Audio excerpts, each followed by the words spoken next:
Questo servizio è offerto da Fare, servizi integrati per l'impresa.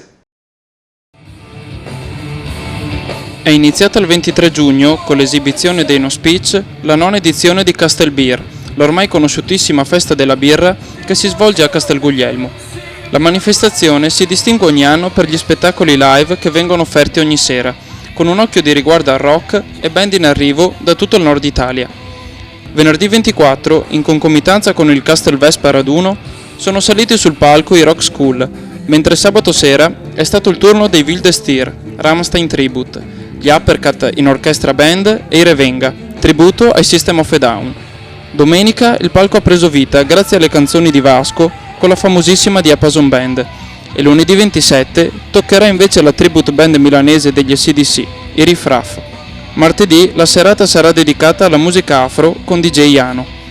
Per la penultima serata del Castelbeer torneranno sul palco i No Speech, che presenteranno il loro album di inediti per lasciare poi la scena ai SED, tributo ai Metallica, per una notte dedicata proprio al trentennale del gruppo statunitense, mentre la serata conclusiva del 30 giugno sarà tutta targata a Virgin Radio, con la presenza di DJ Toki e di Andrea Rock.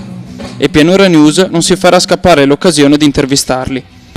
Castelbeer è organizzata dall'associazione sportiva Gli Amici del Canal Bianco di Castelguglielmo. Lo staff, coordinato da Emanuele, Emiliano, Marco e Luca, cresce di anno in anno di pari passo con la manifestazione, che ogni anno richiama migliaia di presenze.